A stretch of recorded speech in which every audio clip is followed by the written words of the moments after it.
चीन में कोविड ने एक बार फिर कहर बरपा रखा है, पर उससे भी मुश्किल यह है कि वहां कोरोना संक्रमण अब तक की सबसे तेज रफ्तार से बढ़ रहा है। पिछले हफ्ते वहां लगभग 10 लाख कोविड के नए मामले आए और अब तो यहां तक दावा किया जा रहा है कि वहां आने वाले दिनों में कोरोना का संक्रमण पीक पर पहुंच सकता है। चीन के स्वास्थ्य अधिकारियों का कहना है कि देश में आने वाले कुछ महीनों में कोविड 80 करोड़ लोगों को संक्रमित कर सकता है। कई जानकार तो ये भी डर जता रहे हैं कि कोरोना की इस लहर से चीन की लगभग 60% आबादी प्रभावित हो सकती है। अमेरिकी मीडिया संस्था एनपीआर में छपी एक रिपोर्ट के मुताबिक इसका मतलब यह है कि धरती की 10% आबादी आने वाले 90 दिनों में कोरोना से संक्रमित हो सकती है।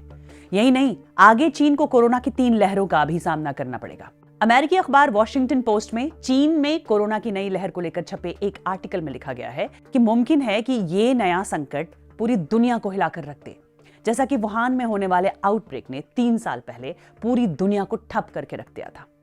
चीन में जो होता है वो जरूरी नहीं कि बस चीन तक ही सीमित रहता है। इस आर्टिकल के मुताबिक चीन के लिए यह संकट और भी बड़ा होने वाला है, क्योंकि वहां 60 से ज्यादा उम्र की आबादी के सिर्फ 69% लोगों ने ही बूस्टर डोज लिया है। 80 साल से ज्यादा उम्र वालों में तो बूस्टर डोज लेने वाले की तादाद और भी कम है। और ये वो लोग हैं जो ओमिक्रॉन की संक्रमण की चपेट में सबसे ज्यादा आ सकते हैं। चीन से जो रिपोर्ट सामने आ रही हैं, उससे संकेत मिल रहे हैं कि वहां मौत का आंकड़ा बढ़ता जा रहा है। मैथमेटिकल मॉडल के मुताबिक चीन में नए साल की शुरुआत तक 10 लाख लोगों की मौत कोरोना की वजह से हो सकती है। चीन से आए कुछ वीडियोस में अभी से ही अस्पताल की मॉर्चरी में लाशों का ढेर लगा हुआ दिख रहा है। पर क्या खतरा इससे भी बड़ा है? क्योंकि चीन से आए असल आंकड़ों पर संदेह जताया जाता है। समाचार एजेंसी रॉयटर्स के मुताबिक साल 2019 में जब वुहान में कोरोना आया, तब से लेकर अब तक चीन के आधिकारिक आंकड़ों के मुताबिक संक्रमण से केवल 5242 लोगों की मौत हुई है। अभी भी चीन जो आंकड़े पेश कर रहा है, उसे लेकर संदेह जताया जा रहा है। माना जा रहा है कि असल आंकड़े इससे कहीं ज्यादा है। ऐसे में अंदेशा है कि क्या एक बार फिर इसका असर दुनिया पर भी होगा, और खासतौर से भारत पर क्या इसका असर होगा? क्या एक बार फिर यहां भी संक्रमण के मामले बढ़ सकते हैं? चीन के अलावा जापान, दक्षिण कोरिया, अमेरिका और ब्राजील में भी कोरोना संक्रमण के मामले काफी तेजी से बढ़ रहे हैं। दुनिया भर में कोविड के बढ़ते प्रकोप को देखते हुए भारत सरकार ने भी सभी राज्यों को निर्देश जारी कर दिया है। वहीं अमेरिका ने भी इसे लेकर चिंता जताई है। चीन से आने वाले वीडियो देखकर लोग सोशल मीडिया पर भारत सरकार से अपील कर रहे हैं कि वो चीन पर पूरी तरह से ट्रैवल बैन लगा दे। कई लोग सोशल मीडिया के जरिए चीन से आने वाली फ्लाइट्स रोकने तक की मांग कर रहे हैं, तो कुछ ये भी डर जता रहे हैं कि कहीं फिर से भारत में लॉकडाउन न लग जाए।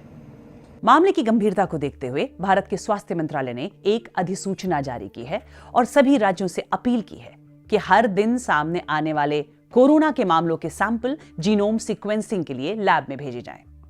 स्वास्थ्य मंत्री मनसुख मंडाविया ने कोरोना वायरस से जुड़ी समीक्षा बैठक की और लोगों को सावधान रहने की सलाह दी है। हालांकि कई विशेषज्ञ ये भी मान रहे हैं कि चीन में जो कोविड के टीके बने हैं, वो दुनिया भर के बाकी टीकों से कम असरदार हैं और ओमिक्रॉन जैसे कोरोना के वेरिएंट का मुकाबला नहीं कर पा रहे। तो क्या भारत जैसे देशों में जहां ज्यादातर लोगों ने वैक्सीन की दोनों डोज ले ली है, वो कोरोना की किसी और लहर से सुरक्षित रहेंगे? चीन और दुनिया के कई और देशों में बढ़ते संक्रमण के बीच भारत में लोगों को किस बात का ध्यान रखना चाहिए, ये सब जानने की कोशिश की हमने एक्सपर्ट से। चाइना की जो जीरो कोविड पॉलिसी शुरू से रही, right from the beginning, actually उन्होंने लोगों को बाहर ही नहीं आने दिया।